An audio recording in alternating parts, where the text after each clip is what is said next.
Un pescador siciliano saluda a barcos genoveses que llegan, pero nadie responde. Sube a bordo y encuentra cuerpos ennegrecidos por todas partes. La peste que matará a 75 millones de europeos. Cómo un solo barco destruyó la mitad de la civilización medieval. Imagina una tranquila mañana de otoño en el puerto siciliano de Messina. El sol brilla suavemente sobre el puerto, mientras los pescadores traen su captura. Un pescador mira hacia arriba y ve velas a lo lejos en el agua. Los barcos genoveses están llegando. Se limpia las manos, levanta el brazo y saluda, pero nadie le responde. Curioso, se acerca, sube a uno de los barcos y sube por los crujientes escalones de madera, llamando a cualquiera que pudiera estar allí. Entonces, un olor terrible lo golpea. Espeso, horrible y equivocado. Cuerpos yacen esparcidos por todas partes como juguetes rotos. Algunas personas ya están muertas, otras apenas pueden moverse. Su piel está cubierta de manchas negras y sus brazos y piernas están hinchados de maneras aterradoras. Retrocede, horrorizado por lo que ve. Estos barcos han traído más que mercancías comerciales, traen la muerte misma. En los meses siguientes, pueblos enteros desaparecerán. Entre 75 y 200 millones de personas morirán. Esta es la peste negra, la terrible enfermedad que mató a la mitad de las personas en Europa durante la época medieval, antes de seguir el oscuro camino de la muerte a través de la tierra. Necesitamos entender el asombroso mundo que estaba a punto de destruir. La Europa de 1340 estaba en la cima del éxito medieval. Era un lugar lleno de confianza, riqueza y más personas que nunca antes. No era el tiempo simple y atrasado que muchos imaginan hoy. En cambio, era una sociedad inteligente que había creado algunas de las mejores cosas que los humanos habían construido. El número de personas en Europa había casi triplicado desde el año 1000, alcanzando alrededor de 75 millones de almas. Grandes ciudades crecían a lo largo de los caminos comerciales. París tenía quizás 200.000 habitantes, haciéndola más grande que cualquier lugar que Europa había visto desde la caída de Roma. Las altas iglesias góticas que se elevaban hacia el cielo demostraban no solo el amor a Dios, sino también la mejor habilidad constructiva en cualquier lugar. Estos edificios eran tan hermosos que algunas personas en ese entonces creían que solo Dios mismo podría haber ayudado a construirlos. Los europeos medievales creían que entendían cómo funcionaba el mundo. Los grandes pensadores de la época habían descubierto lo que parecía ser todo sobre el universo. La creación de Dios seguía reglas claras que las mentes humanas podían comprender. Tomás de Aquino había reunido recientemente antiguas ideas griegas con la enseñanza cristiana, creando una forma de pensar que parecía explicar todo, desde cómo se movían las estrellas hasta por qué existían los humanos. Universidades en París, Oxford y Bolonia reunieron a las personas más inteligentes de Europa, que estaban seguras de que conocían la verdad divina. Pero debajo de todo este éxito había problemas serios. La gran hambruna de 1315 a 1317 ya había mostrado cuán débil era realmente Europa. El cambio climático y el fracaso de las cosechas causaron la muerte de tal vez el 10% de toda la población. Incluso peor, el propio éxito de Europa había creado las condiciones perfectas para su propia destrucción. Ciudades abarrotadas, rutas comerciales ocupadas y personas viviendo cerca de los animales en ciudades densamente pobladas. Esta era una civilización que se había convencido de que tenía respuestas a las preguntas más grandes de la vida. Esta peligrosa confianza se enfrentaría pronto a su mayor prueba. Mientras Europa disfrutaba de su edad dorada, lejos, en las amplias estepas de Asia Central, la muerte se estaba despertando. Entre las montañas ventosas de lo que hoy llamamos Kirguistán, algo terrible se estaba gestando. Excavaciones recientes por parte de científicos han rastreado los comienzos de la peste negra hasta las montañas Tian Shan. Allí, antiguos gérmenes de la plaga nos mostraron dónde comenzó la peor pandemia de la humanidad. Aquí, en las primeras décadas del siglo XIV, Yersinia pestis se transformó en una forma mucho más mortal para los humanos. Se transformó de una enfermedad que afectaba principalmente a roedores salvajes en una plaga conquistadora del mundo. El germen Yersinia pestis había sido el compañero oculto de la humanidad durante miles de años, escondido en colonias de marmotas, ardillas de tierra y otros roedores que salpicaban las tierras de Asia y Europa. Pero algo cambió en esos valles montañosos alrededor de 1038. Cambios en el clima, humanos mudándose a nuevas áreas, o quizás solo la interminable matemática de los cambios genéticos crearon condiciones perfectas para que este pequeño asesino saltara de los anfitriones animales al torrente sanguíneo de la historia humana. El viaje de la plaga hacia el oeste siguió las mismas rutas que habían hecho ricas a las civilizaciones durante siglos. Ahora llamamos a estos caminos la ruta de la seda. Piensa en estos antiguos caminos como la versión medieval de Internet en la actualidad. Una enorme red que conecta los rincones más lejanos del mundo conocido. Al igual que nuestras modernas autopistas digitales, llevan tanto información útil como virus informáticos a través de continentes en segundos. Estas rutas comerciales servían como arterias de riqueza y enfermedad, las mismas redes que habían traído bienes de lujo, nuevas ideas e intercambio cultural a innumerables ciudades se convertirían ahora en los caminos de su destrucción. Piensa en la profunda ironía aquí. Las mismas conexiones que habían permitido que la civilización medieval creciera fuerte ayudarían ahora a que casi colapsara por completo. La plaga comenzó en China a principios y mediados de 1300 y se propagó a lo largo de las rutas comerciales hacia el oeste, siguiendo los antiguos caminos tallados por la ambición y el comercio humanos. Fue llevada por comerciantes que no tenían idea de que estaban transportando la condenación de la humanidad junto con su valiosa carga. Los guerreros y comerciantes mongoles que se movían entre sus tierras dispersas llevaban más que sus mercancías habituales de caballos, pieles y plata.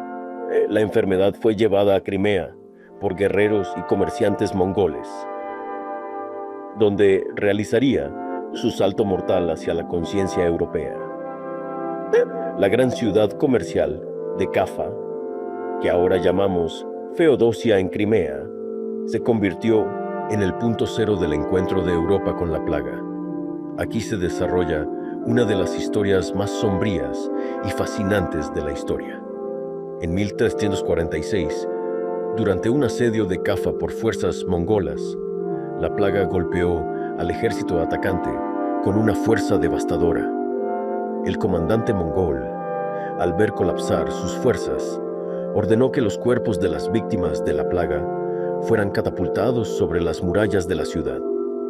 Este fue quizás el primer uso registrado de guerra biológica.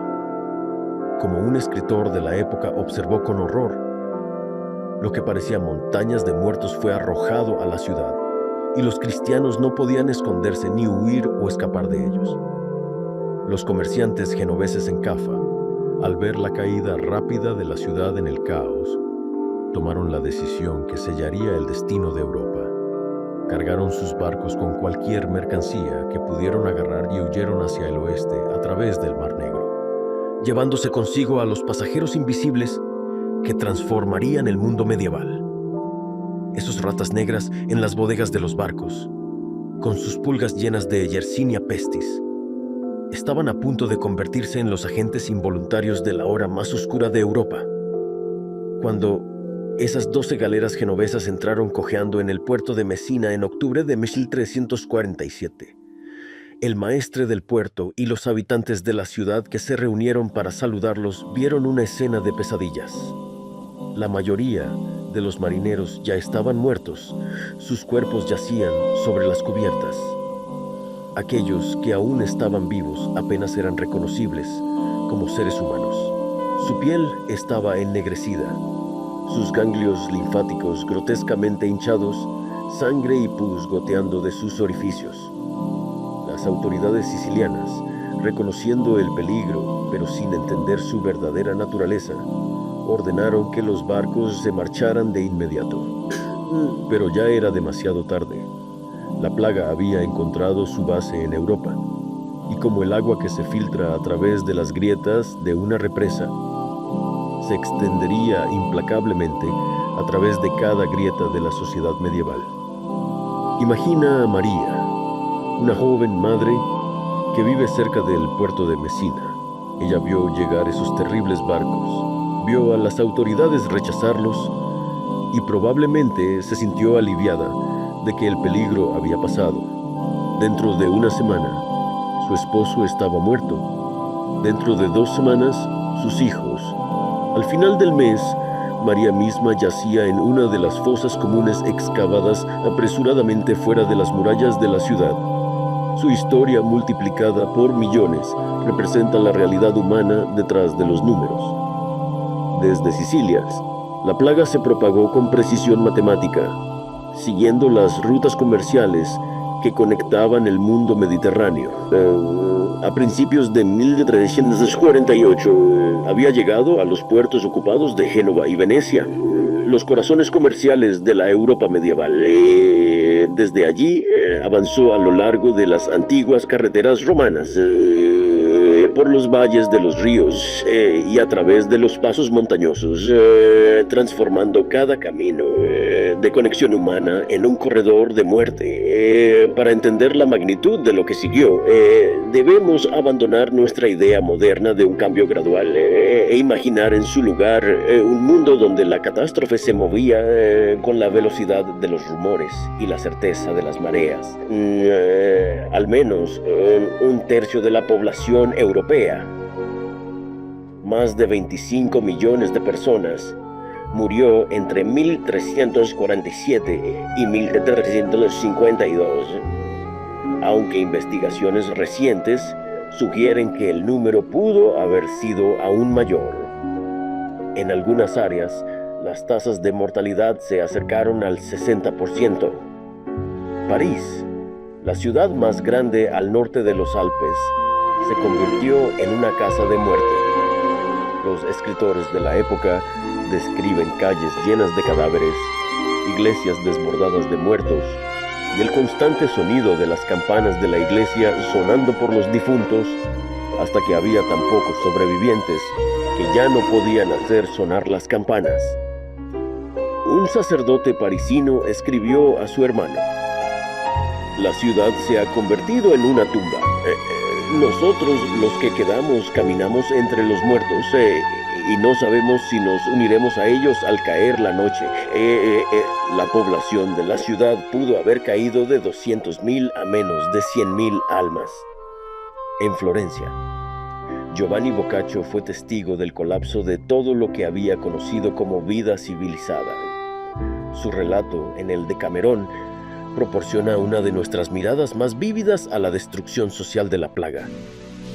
¿Cuántos hombres valientes, cuántas damas hermosas desayunan con sus familiares y la misma noche cenan con sus antepasados en el más allá? Boccaccio registró cómo los ritos de entierro tradicionales colapsaron por completo, con cuerpos enterrados en fosas comunes como mercancías apiladas en la bodega de un barco. Imagina ser esa niña de 13 años en Florencia que Boccaccio pudo haber conocido. Tu familia se ha ido.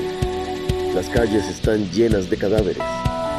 Las campanas de la iglesia que una vez marcaron el ritmo de la vida diaria ahora suenan constantemente hasta que no queda nadie para hacerlas sonar.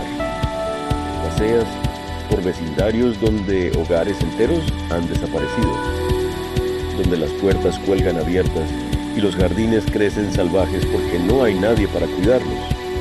Esta fue la realidad para miles de niños que sobrevivieron la ola inicial. Huérfanos en un mundo que había olvidado cómo cuidar de los vivos.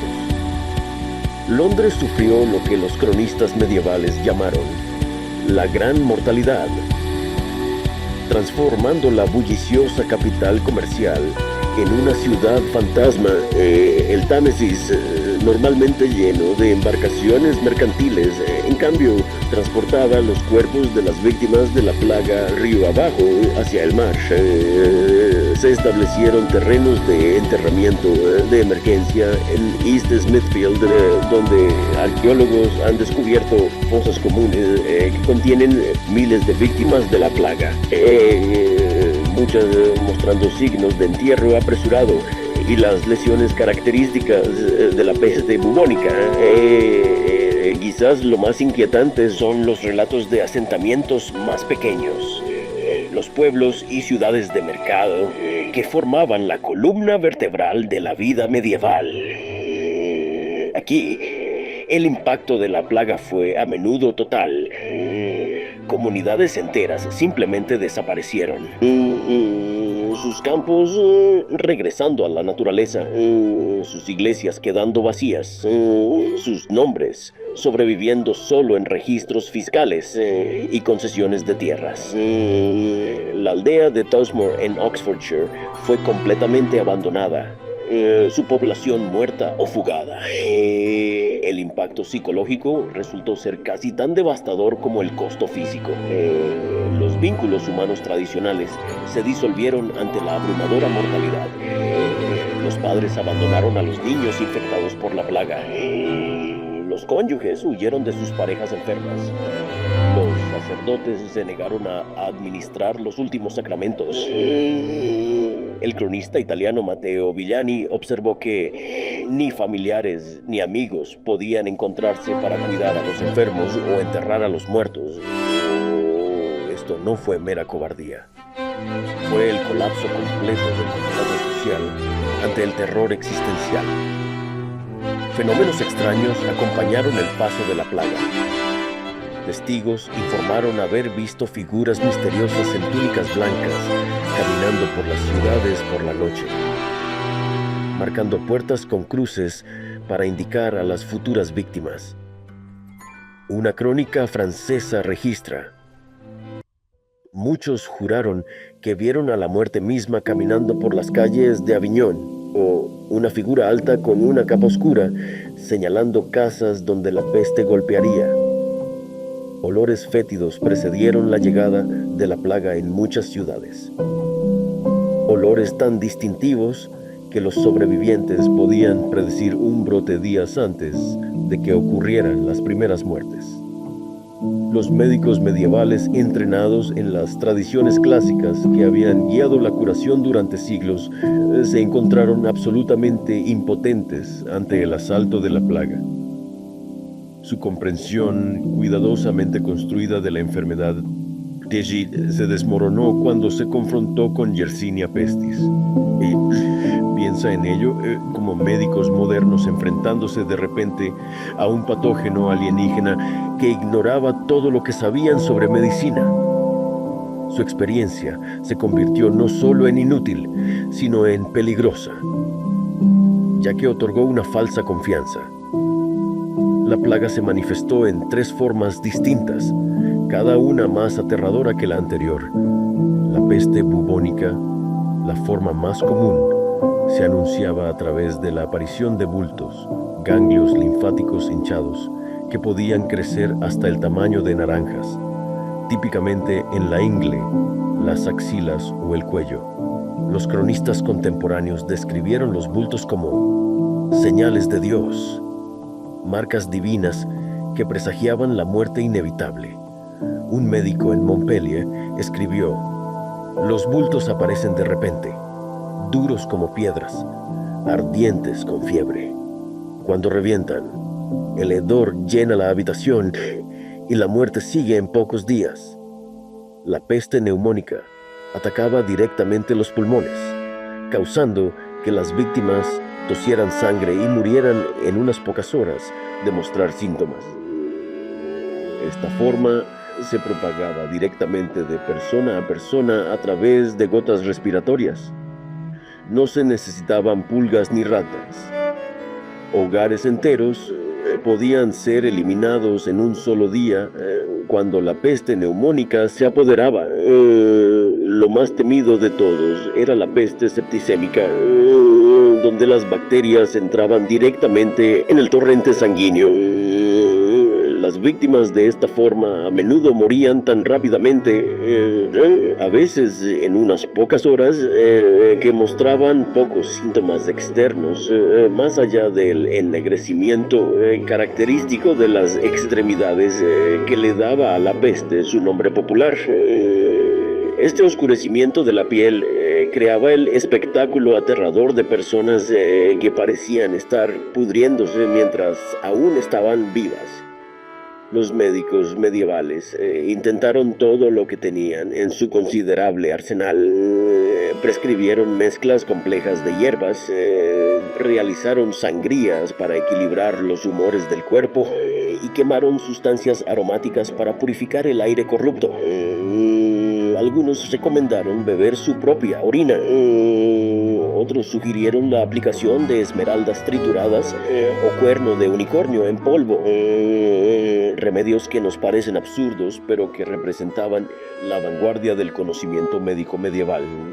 El Teriac, un legendario remedio universal que contenía docenas de ingredientes, incluida la carne de víbora, fue prescrito a un costo enorme.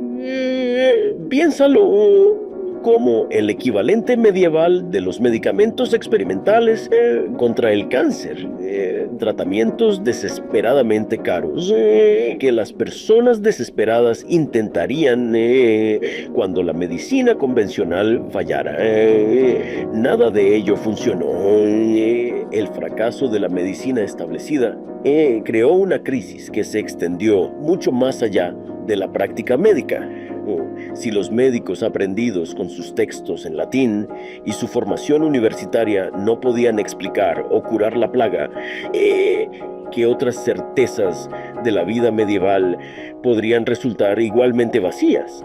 En un mundo donde los desastres naturales se entendían universalmente como expresiones de la voluntad divina, la escala sin precedentes de la plaga exigía explicaciones igualmente sin precedentes. Los cristianos medievales luchaban por comprender qué pecado podría haber sido tan grande como para merecer tal castigo.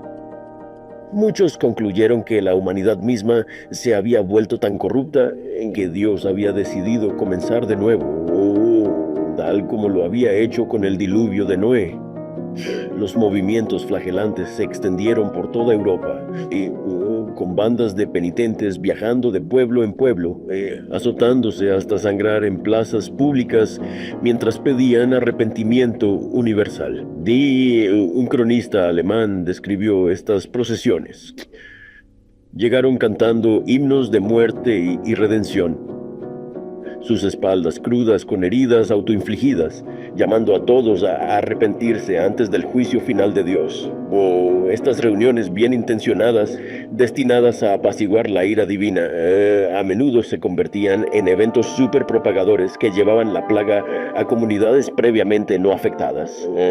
La búsqueda de chivos expiatorios se intensificó a medida que aumentaba el número de muertos y los judíos europeos eran ya marginados. Se encontraron culpados de la plaga a través de grotescas teorías de conspiración, a pesar del hecho obvio de que los judíos morían de la plaga a las mismas tasas que los cristianos. Los rumores se propagaron de que habían envenenado los pozos o hecho pactos con demonios para destruir la cristiandad. Comunidades judías enteras fueron quemadas vivas en Alemania y Francia y sus propiedades confiscadas por las autoridades locales. esta persecución reveló algo inquietante sobre la naturaleza humana bajo estrés extremo. La tendencia a preferir el mal comprensible al desastre incomprensible. Una conspiración judía, por absurda que fuera, ofrecía la ilusión de agencia y control humano. Sugería que la plaga tenía causas identificables y podría, por lo tanto, ser detenida a través de acciones identificables, incluso si esas acciones eran ellas mismas monstruosas. Considera el testimonio de un comerciante judío de Estrasburgo, registrado antes de que su comunidad fuera destruida. Morimos como ustedes mueren, lloramos como ustedes lloran, sin embargo, nos llaman los autores de esta miseria. ¿Qué locura ha apoderado al mundo? Que el sufrimiento busca multiplicarse a través del odio. A medida que las tasas de mortalidad se dispararon más allá de cualquier cosa documentada en la historia, las instituciones fundamentales de la sociedad medieval comenzaron a colapsar bajo su propio peso. El sistema feudal, basado en relaciones personales entre señor y vasallo, simplemente no podía funcionar cuando la muerte reclamaba a ambas partes con igual indiferencia. Linajes nobles enteros desaparecieron de la noche a la mañana, dejando vastas fincas sin una herencia clara. La iglesia, la institución más estable de la Europa medieval, se encontró simultáneamente abrumada con la demanda de sus servicios y diezmada por la pérdida de personal. Los sacerdotes y monjes que ministraban a los moribundos y realizaban los últimos sacramentos morían a tasas aún más altas que la población general. Monasterios enteros fueron abandonados. Sus siglos acumulados de conocimiento quedaron en decadencia. La vida económica se detuvo casi por completo. Los mercados, que habían funcionado continuamente desde tiempos romanos, simplemente dejaron de funcionar. La compleja red de crédito, relaciones comerciales y manufactura que había apoyado la prosperidad medieval se desenredó tan rápidamente como la plaga se propagó a través de un hogar. Las casas bancarias italianas que habían financiado reinos colapsaron cuando sus agentes en Europa murieron más rápido de lo que se podía capacitar a nuevos. En muchas regiones, el deber humano básico de enterrar a los muertos se volvió imposible de cumplir. Se cavaron fosas comunes en las afueras de cada ciudad importante, y cuando se desbordaron, los cuerpos simplemente fueron quemados en grandes piras o dejados a pudrirse donde cayeron. La vista de los muertos no enterrados, quizás más que cualquier otro factor, convenció a los sobrevivientes de que verdaderamente habían llegado los tiempos finales. Lo más revelador es que incluso los vínculos sociales fundamentales, los lazos entre padres e hijos, esposos y esposas, se disolvían bajo la presión del terror absoluto. Boccaccio registró lo impensable. El hermano fue abandonado por el hermano, el sobrino por el tío, el hermano por la hermana y a menudo el esposo por la esposa. Nay, lo que es más y apenas creíble, se encontró que padres y madres abandonaban a sus propios hijos, desatendidos, sin visitas, a su destino, como si fueran extraños. Cuando la plaga finalmente comenzó a retroceder a principios de la década de 1350, no a través de ninguna intervención humana, sino simplemente porque había matado a tantos anfitriones potenciales, la Europa que emergió fue fundamentalmente transformada. La catástrofe demográfica había hecho añicos el viejo orden de tal manera que la restauración era imposible. La adaptación se convirtió en la única opción para la supervivencia. La mano de obra, de repente escasa después de siglos de abundancia, adquirió un valor sin precedentes. Los campesinos sobrevivientes se encontraron en una posición impensable antes de la plaga. Podían negociar con sus señores, La petición de un campesino inglés sobreviviente captura esta transformación. No, mi señor, los campos yacen en barbecho, no por falta de semillas, sino por falta de manos. Si desea grano, debe ofrecer más de lo que exige la costumbre. El Estatuto de los Trabajadores, aprobado por el Parlamento inglés en 1351, intentó congelar los salarios a los niveles anteriores a la plaga, pero la realidad económica resultó más fuerte que el decreto legislativo. La Iglesia, que había perdido gran parte de su personal y enfrentaba profundas preguntas sobre la justicia divina, experimentó movimientos de reforma significativos. Las personas que habían visto morir a teólogos aprendidos tan impotentes como campesinos analfabetos comenzaron a buscar una experiencia espiritual directa en lugar de una mediación institucional. Intelectualmente, la plaga marcó el comienzo del fin de la confianza medieval en la verdad absoluta. Si las autoridades aprendidas no podían explicar o prevenir tal catástrofe, quizás el conocimiento humano necesitaba nuevos fundamentos por completo. El arte y la literatura se volvieron cada vez más preocupados por la mortalidad. La danza de la muerte se convirtió en un motivo artístico popular, representando esqueletos, liderando a representantes de todas las clases sociales, papas y campesinos, reyes y comerciantes, en una danza eterna hacia la tumba. La plaga también alteró fundamentalmente las actitudes europeas hacia la medicina, llevando a un mayor énfasis en la observación empírica sobre los textos antiguos.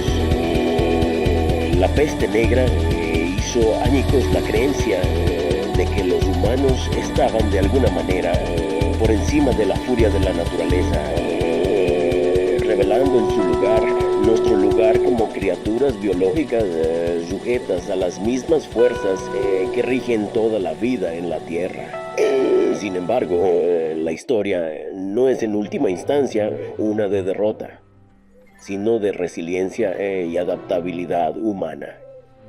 La Europa, que emergió, era más pequeña en población, pero quizás más dinámica, más cuestionadora, más consciente tanto de las limitaciones como de las posibilidades humanas. Una carta de un sobreviviente de la París posterior a la plaga captura este legado dual. Los que quedamos somos menos, pero quizás más sabios. Hemos visto lo peor que el destino puede traer, y aún así seguimos plantando semillas para la cosecha del año que viene. Si esto no es esperanza, ¿qué? Hoy, mientras enfrentamos nuestros propios desafíos globales, la peste negra ofrece tanto advertencia como inspiración. Nos recuerda que la civilización humana, a pesar de todos sus logros, sigue siendo frágil. Pero también demuestra que las sociedades pueden sobrevivir incluso a los desafíos más catastróficos, emergiendo transformadas pero no destruidas.